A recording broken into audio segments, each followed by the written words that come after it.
Good morning. This is Mr. Hoffpower sentencing. I didn't see you over there, Mr. Hoffpower.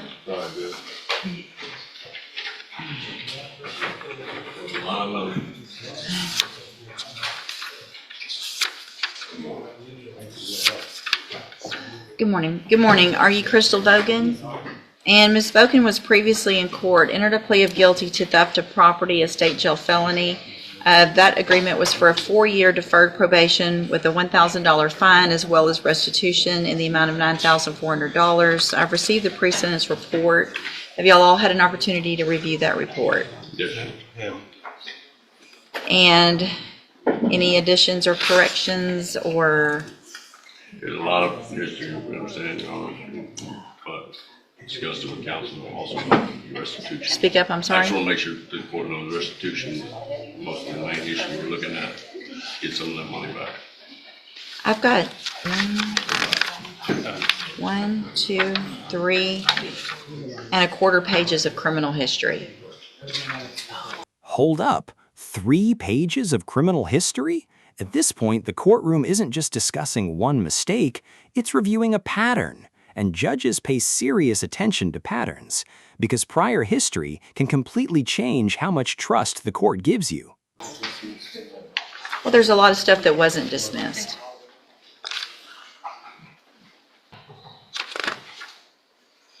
There were 14 felonies that weren't dismissed.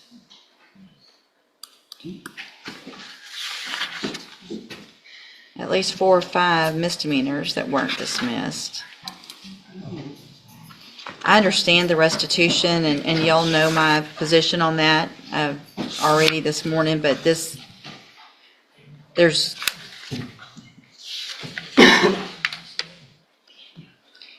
I mean, she's on probation right now in Sutton County, correct? Yes. I have been for 2 years. Right. So do they know about this case? And what has happened over there, if anything? I'm still continuing on my deferred.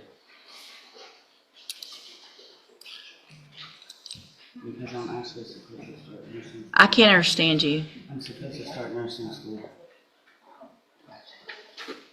When? I was actually supposed to start in September, but I had to wait to see. Are you really going to be able to go to nursing Yes, I school am. with this type of criminal Yes, ma'am. history? Yes, deferred. Yes, ma'am. Ouch, that nursing school question wasn't random. That was the judge testing credibility. Courts often look at future plans as signs of rehabilitation, but when your record keeps growing, selling that fresh start story gets a whole lot harder. Because I haven't been convicted of it. I'm a CNA now.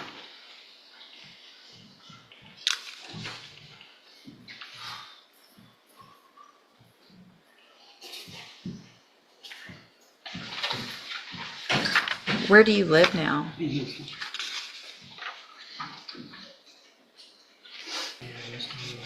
Another issue that I see on here also is the restitution, because it shows $9,400, but then it also, that was from inside the bank, and then it shows $500 from an ATM and $100 from a cash app, totaling $10,000, not $9,400. Is that correct? And that would have been added on, I think that's a bank fee, I believe. I don't think that. Well, it says 500 was withdrawn from an ATM outside the bank. Is that right? You know better than anybody. I only went into it. I didn't have no access to the card or nothing. Okay. So possibly the other person that was involved did that? Only thing we knew about That was was no- 9,400 that was in the bank. I wasn't aware of, Your Honor, when we did it, when I got the PSIs, when I was notified, I was in the cash app. But if it was a withdrawal, then that would be her responsibility joint and separately, so Right, it says, so that's a request. the contact from Do Good said that the defendant withdrew the entire loan amount of $10,000, $94 from inside the bank, $500 from an ATM, and $100 from a cash app transaction.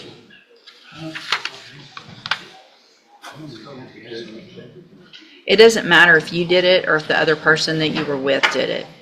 Y'all were working together. So you're both, and it's Here's the legal reality check. When prosecutors believe multiple people work together, responsibility can stretch beyond who physically took the money. Translation: I didn't personally do that part doesn't always save you. What's the other status of I the, don't have the other status of another person, Your Honor. This is one who has the charge. I'm not a person on there. But she's responsible. yeah. So I mean, if there was another person, and you didn't give that I information, don't then know. that's, okay. Apparently the cops didn't either, so. She went in the bank, she was the one who called. Size, whether or not she had a comfortable. The backside is not, to my knowledge.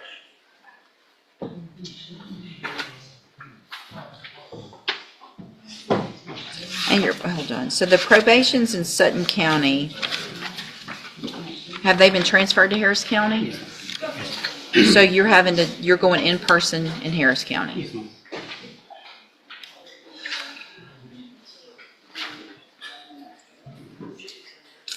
Okay, and so it's the state's position to go forward with the agreement? I understand the court's concern, and the state has the same. Like I said, our initial deal was to get some of the money back on our victim, however, we So, understand. all right, so here's what I'm going to do, Ms. Bogan. I'm going to find that you entered your plea of guilty freely and voluntarily. Can y'all hold it down over there, please?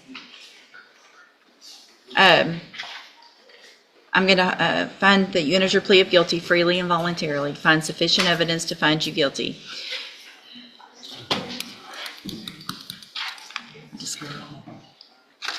I just don't know. I just can't believe I'm even considering doing this, honestly.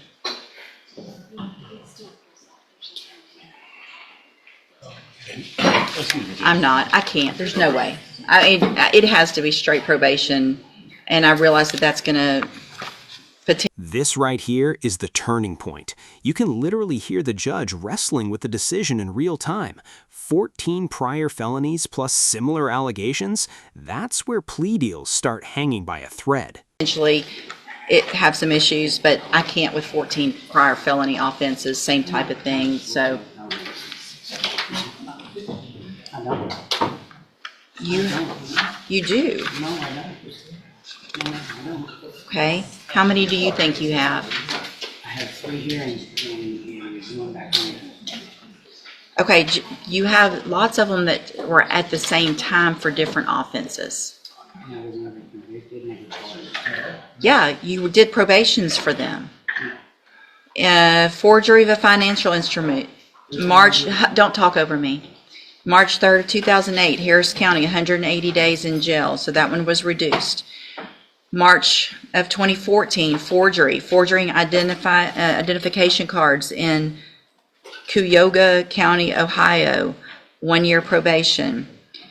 Same charge, same probation, so that's 2 in Ohio. March of 2014, aggravated theft in Ohio, another probation, the same date, but still another charge.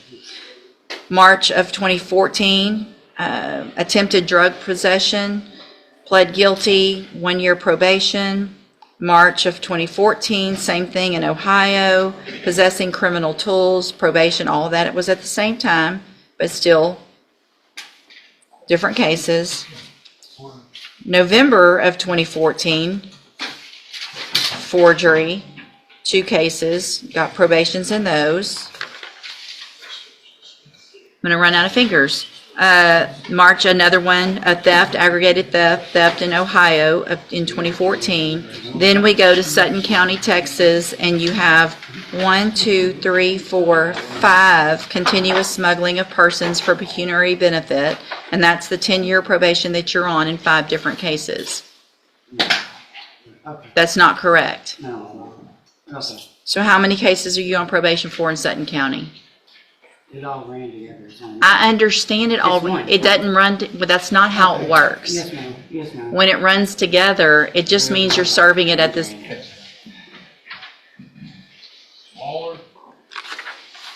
I'm rejecting the plea agreement. I'm resetting your case for 3 weeks. We'll see you back in 3 weeks. Y'all. And there it is, plea agreement rejected. But the courtroom drama isn't over, because what happens next is the part defendants forget. Attitude in court can change everything. Watch how fast this situation escalates from bad to much worse. We can talk about it then. Ma'am, What? this is not going to help. It don't matter, my life's going on. Well, looks like you did that, not me. I'll see you in 3 weeks.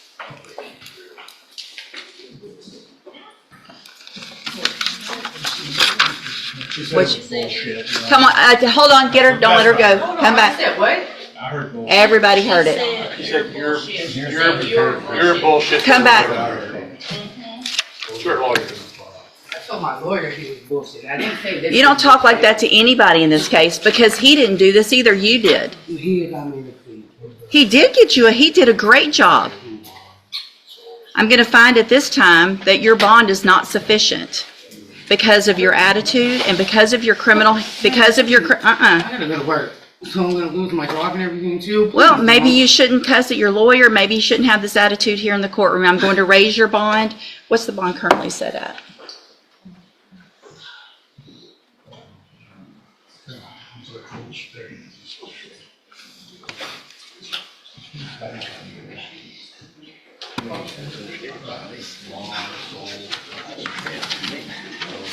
Don't cry now after saying it's bullshit to him and acting like this in here. Stop. No, you're going to make it worse. You're just going to make it worse. You should, when I told you a minute ago to stop, you should have stopped when I told you to. Let's see, can you...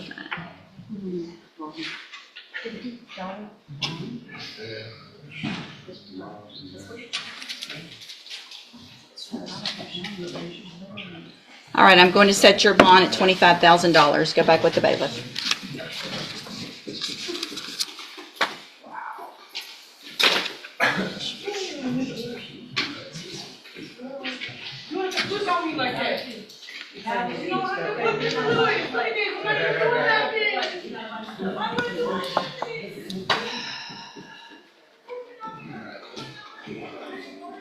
Mr. Macon, on Cedric Fontenot.